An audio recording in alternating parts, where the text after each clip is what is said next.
My reselling life has been made. Checked one off the bucket list yesterday with this one. Hello everybody, what is up? Welcome back to my channel. So today I'm joined by my assistant, Luna. We are moving some things around in our living room. That's why the coffee table is literally right next to me. I basically live in a long, narrow hallway, so maneuvering furniture around here is awful. So I apologize for like the chaos in this scene. This is like really dirty. Okay. Oh, this is my real life living with two huskies. So dirtiness happens. All right. Anyway, we're just gonna distract from that. So today I have an amazing, incredible haul to share with you guys. I'm so excited. I feel like I need to just stop.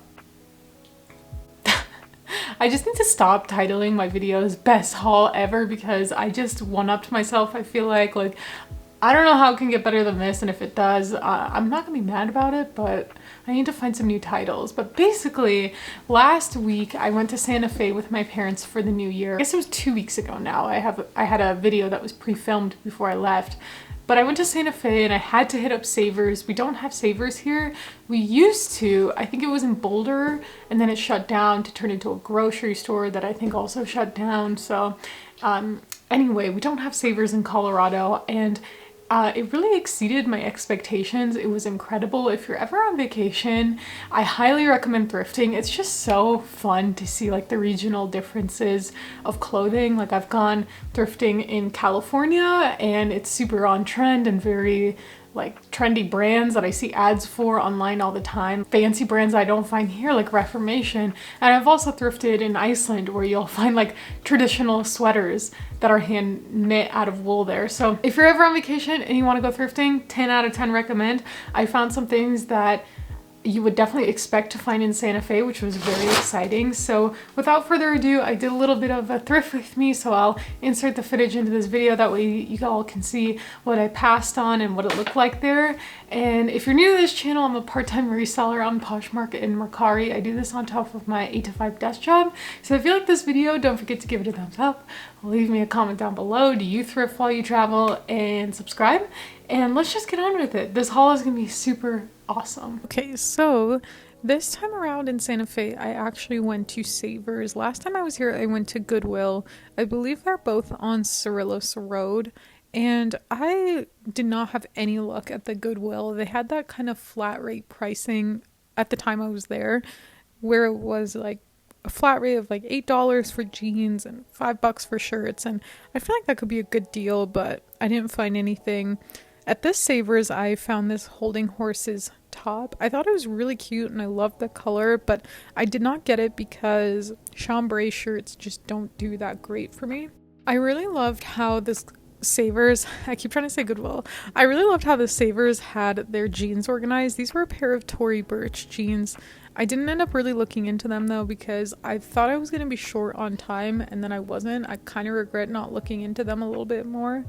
But what I love about this jean setup is you don't have to like dig through the jeans, and then half of them end up falling off the rack anyway, which is so frustrating. I really wish every thrift store did it this way. I know that the one in Miami does it that way and it's just really nice. So then I kept going through the shirts. I thought the Savers was really well organized and the racks weren't too packed. I also really loved how they had their shoes organized. So they had their boots hanging. You could really easily just flip them over and see what the brand was on the bottom.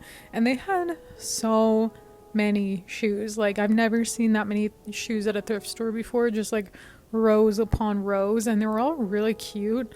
I thought these boots were fun. They were actually, I think, Zara or some kind of fast fashion brand, but guys, there were like multiple of these rows, and I did find a couple of cute pairs of shoes, but they were all pretty expensive actually. I thought their shoes cost more than a lot of shoes that I see at the thrift stores in Denver, so didn't end up getting any there. But also, were those Rothy's? No, they're not Rothy's. Okay, I just had like a mini moment of panic thinking I missed a pair of Rothy's.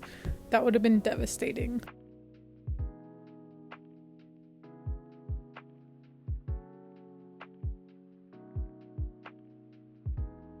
So you guys will see this dress later, but I found this dress and I decided to pass on it, but I do end up going back to it later.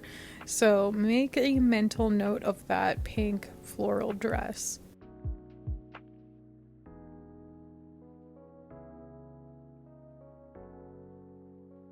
I went through the sweaters, and Santa Fe is surprisingly very cold. It was actually just as cold in Santa Fe as it was in Denver.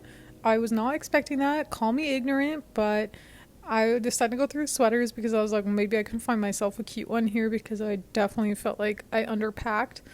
I did not end up finding much in the sweaters, but one thing that I noticed about the Savers more than I did in Denver was that there were a lot of really young people shopping here, which I really appreciated. I thought that was really nice.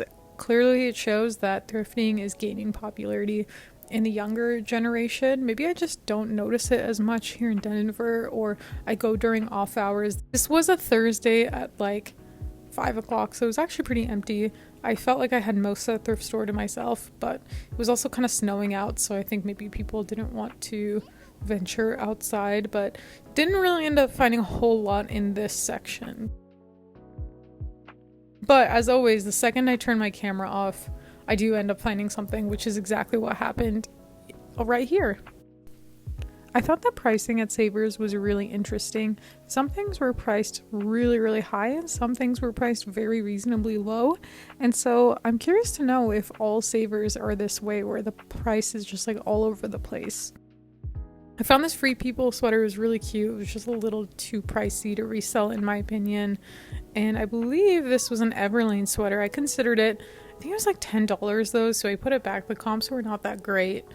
And then this jacket was really cool. It was a Wilson's leather jacket, but for the price, it wouldn't have resold for much, so I left it.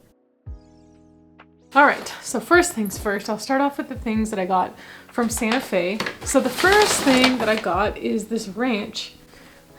I did not buy ranch. The first thing that I got was this vest from Double D Ranch. It just looks like this. That's what the logo looks like.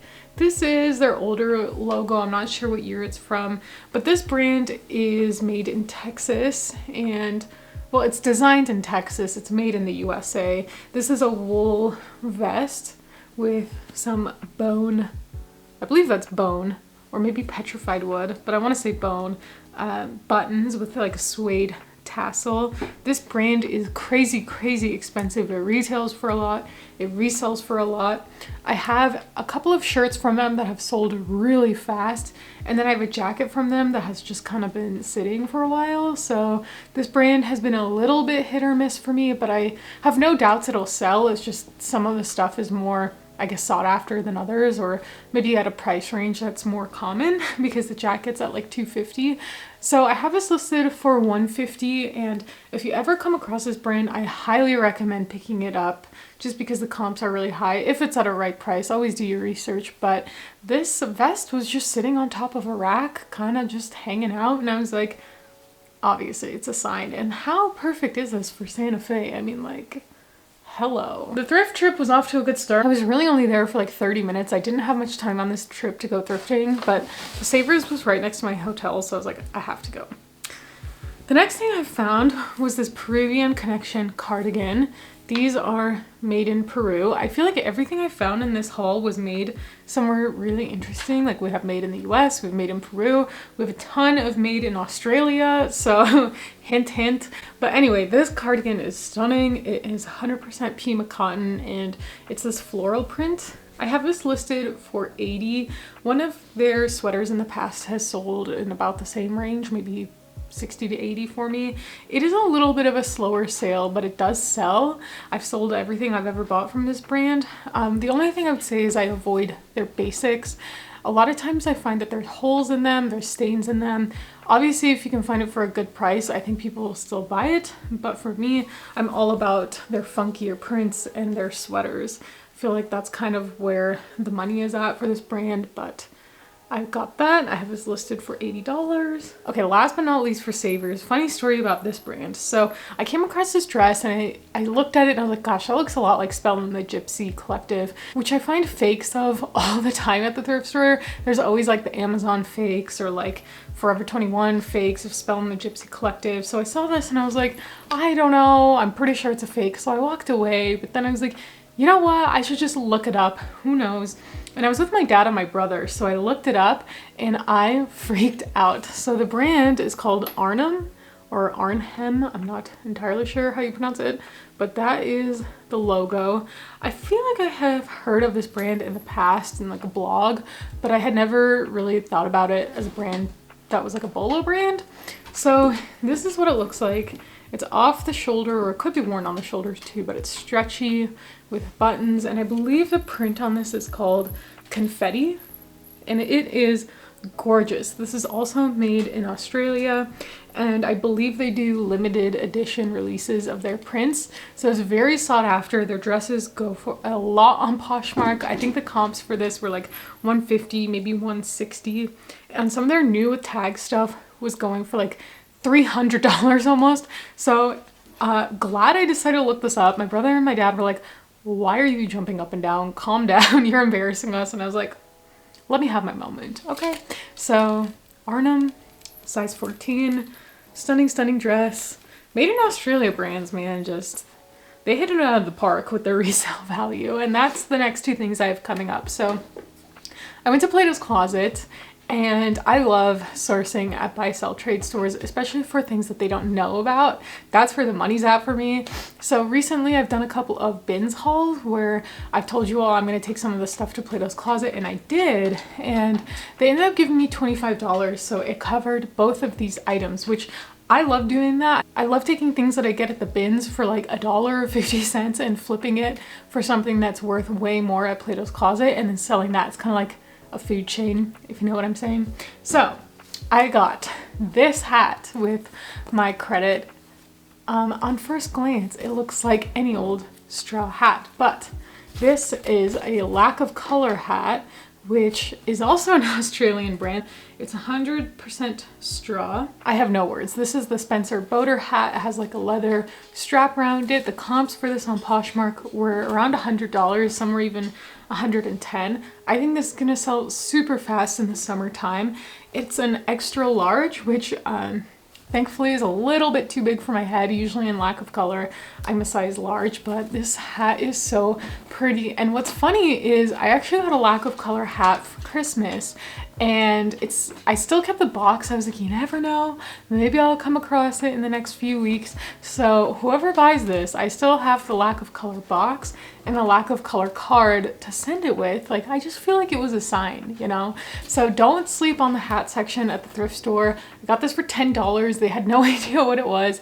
And I actually looked through the hats 2 or 3 times, and I saw this on the 3rd time. I don't know if maybe someone put it back or I just missed it, but keep your eye out for hats. I sell hats for good money. All right, you guys, this is the last thing that I found on this trip, and this is gonna be the item to be, in my opinion, like, this made my whole life. I never thought I would ever find this brand as a reseller because it's so sought after. Their prints are limited edition, and on Poshmark, if you ever try to look for something, especially the really sought after prints, some of them increase in price. Like, I think some people view this as like an investment piece, which is insane. Like, some of their dusters and their maxi dresses go for like $800. It's insane. Okay, so enough rambling. I have to introduce the brand. This is a Spell and the Gypsy Collective dress. Guys, when I found this, my hands were shaking. I think I gasped audibly, and I just like looked around because I was like, is this a prank? Like, I cannot believe I'm finding this right now. But here's what the tags look like. So not only was it Spell and the Gypsy Collective, but it's new with tags. So this is called the Bianca tunic dress in the color Earth. As you can see, it originally retailed for $299, and according to the comps, it's selling for that much on Poshmark right now. And it just looks like this. It's got puff sleeves. It is so cute. I already tried this on, and I really love this dress. I almost wish it wasn't new with tags just so I could wear it, but that's what the sleeves look like.